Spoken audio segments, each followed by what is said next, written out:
A lot of folks, I'm not doing 50-50 with a man because then that means we're roommates. And most of those bitches is doing 50-50. They just don't want to say it aloud because the expectation is that as a woman, these are the standards you should have. And people are lying, and they're lying because of social media. They're lying because of pressures. They're lying because of society. 9 times out of 10, folks are forgiving their wives, even though men will not admit it. And they are forgiving their husbands, even though they don't want to admit it. They are. Is it that relationships get like boring maybe, or there's not enough sex in the relationship? Like, what is it that makes people decide, all right, you know, like, because in that case, why even be in a relationship if that part is just not fulfilling? I think that there's something that's lacking in the relationship, and I would even venture out to say that it's not even necessarily the quality of sex or the quantity of sex with their actual partner.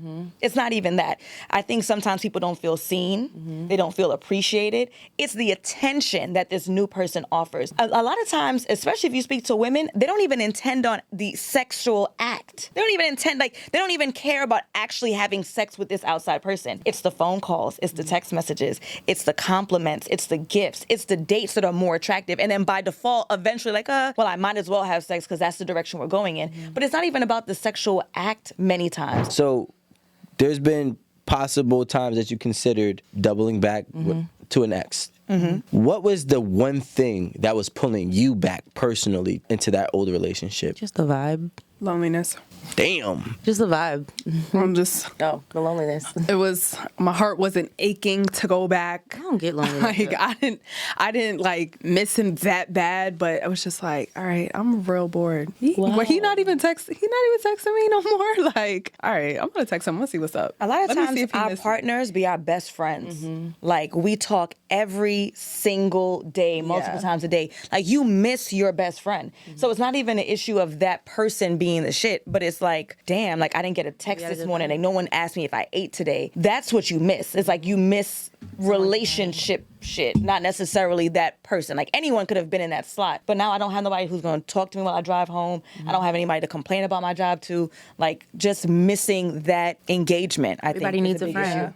I think more that's what it is. Everybody needs a friend. Everybody needs someone to vent to, someone to talk to, someone to, you know, complain to, whatever. And I think that's when you have somebody that's there all day. You guys can, you know, you can complain about everything. So you ladies never wanted to go back to an ex. But see, I think I was more busy because I don't even remember like feeling lonely. Like, oh, I want to just talk to somebody because I'm lonely. I'm just like, I can't even really remember ever being like, oh, I'm so lonely, I hate it here. I don't know, like, So my question is, that I just personally can't really. None of you ever was like, hey, maybe I might want to consider giving my ex a second chance or a second stab at it because they were a good person? Like, I mean, good person doesn't mean good relationship. Well, they were a good person and maybe you did have a good relationship. I'm just trying to figure out, you know, did you have a good relationship that, you know, met some type of obstacles that, you know, led you to split up, and then maybe you know, like, thought about, like, you should give another stab at it? Yeah, no, I mean, I told you there's one situation, yeah, but I just... Because you said the vibe, but what is the vibe? Like, what was the vibe that made you say, hey, I should give this another chance? We had a good mindset together. We both had the same, like, goals, and we felt like we, you know, together we were just, like, we complimented each other. Even when we would go outside, we would always get compliments, like, oh, my God, you guys look great together, you know, like, that shit feels good. You know, you're with someone, you work out together, you have the same goals, you want to go certain places like together, you know, you have a similar mindset, and in a way that makes you be like, yo, I miss that. I miss being with someone that gets me. Let's start with the ladies, okay? We're starting with who? The ladies. Wow. In terms of delusionality. I just made that word up. It sounds good. Okay? Delusionality. It sounds good, right? Can we get it like a written out right there? Delusionality. All right, man. It's not reality. You gotta put it now. One of the biggest issues, salary. The expectation that their man or the gentleman that they're dating should be making this six figure number, okay? Now, we're in the tri-state area, so I understand the desire to want to be with someone who's making six figures because you kind of just need that in order to function, right?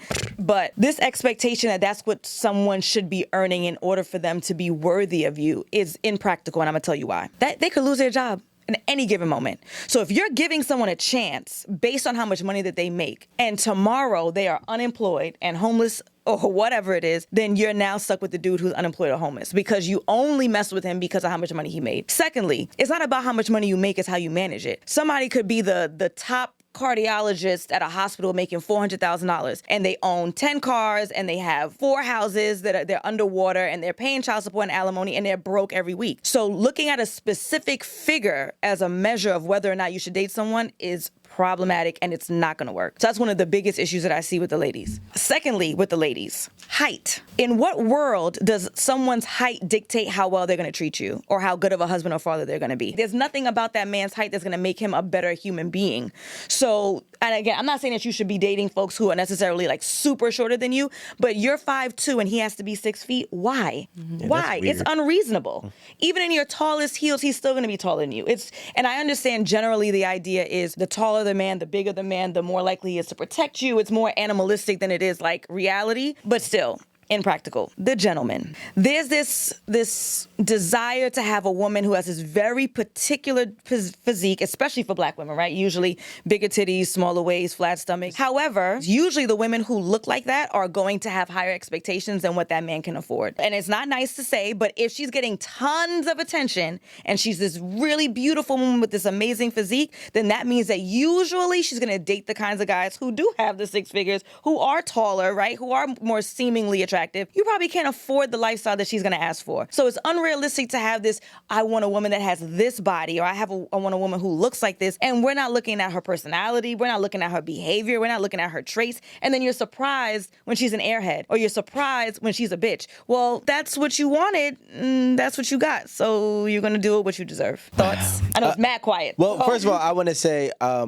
have no sympathy for men who date women based on the social status of beauty, or social standard of beauty, I should say, and find themselves getting used. I have no sympathy for them. You were a fool to begin with. There's a lot of men with money that go for the top-notch beautiful woman because they're just seeking worldly validation. They don't even really want her.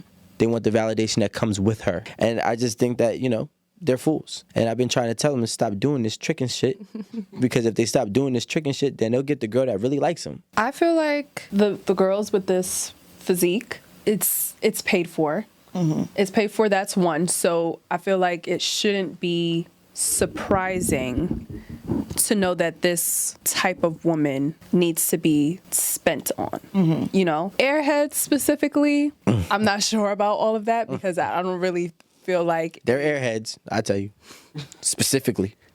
But I mean, a woman has to have some kind of brains in order to, I don't know, obtain this kind of man. Like, you get what I'm saying? Like, they have a plan and they know what they're doing. There's a lot of guys who would take a girl who knows nothing about herself, knows nothing about life, and they'll say, okay, I want you to look like this. Let me put some titties on you. Let me go ahead and give you lipo. And she is just saying, yes, yes, yes, yes, yes. So when I realized that women could go ahead and put themselves through surgery to get, something that they claim that they want or their partner wants and then get depressed about it, I now realize that it's not just women manipulating men. Some men are actually manipulating women to build them into the woman that they want them to look like. And some women are just foolish enough to say, okay, and truly don't even want to get underneath the knife. So for the guys, right? Something else that is problematic and is causing a lot of conflict in their relationships. There are a lot of gentlemen who want a traditional girlfriend, wife, what have you, right? They want a woman who's going to be at home, who is going to do those traditional things, child rearing, cooking, cleaning, all that good stuff. So this idea that you want a woman who's going to stay at home, who's going to fulfill these duties as you see fit, but then also expecting that woman to contribute equally financially in the household is impractical. I feel like it needs to be one way or the other. If we're splitting it 50-50 in terms of finances, we need to split 50-50 in terms of the child rearing, the home keeping, and all that good stuff. You can't have it both ways. Men got to get out of this mindset that they don't have to be present for their kids just because that they're paying the bills. I don't care about what your job is doing. Your family comes first, whether that be your wife or your daughter or your son. Your family comes first, and they all need time. And I think it's unfortunate that men use work as an scapegoat to take care of the responsibilities that they brought into this world. Honestly, I was going to say the same thing. Like, I'm grateful enough to have a man that is like, I'm going to be involved in my son's life and make sure that when I come home, all right, you're dealing with the kid. Like you just said, your woman's cooking. So I'm going to make sure that the kid is not, my child is not running over, like stopping what you've got going on. And again, that relieves so much stress on me because I'm just like, all right, cool. Like now I have a chance to take care of this or whatever. But when you have so many things going on, that's where the stress comes in. And that's where it's like, okay, well, I mean, everybody has to participate because if not, that's what's going to be detrimental to the relationship. What was your most difficult situation with one of your clients? If you can tell us some insight on that. That's an excellent question. So I had a client. She's happily married. She got married in Miami. So I'm very happy about that back in December. But before she got married, when she joined the program, she was looking to learn how to navigate dating successfully. She had been unsuccessful, relationships weren't sticking, and so that's the work that she wanted to do. And she was my most difficult client because she did not believe that she was worthy of a loving, fulfilling relationship. That's it. She didn't believe. As long as you don't believe you are deserving, you're absolutely right, you're not. Because you're not going to put yourself in a position to meet people, to start dating, to be open, to believe when someone says, I like you, I want to see you again. No, you don't. You're just saying that, right? Again, she's from Miami, so she says, I'm a black girl in Miami. I don't have my body done. I'm dark skinned. You have these Hispanic girls, you have these chicks who have their bodies done. And so no one's going to like me and no one's going to pick me and no one's going to choose me. So she was my most difficult client because she believed that she was not worthy. I had to work on just teaching her that you are worthy of love and commitment and you are desirable. Then we could start talking about which dating apps are a good app and what do you write on your profile and what questions do you ask. But again, as long as you don't believe you're worthy, it's going to be hell for you to date successfully.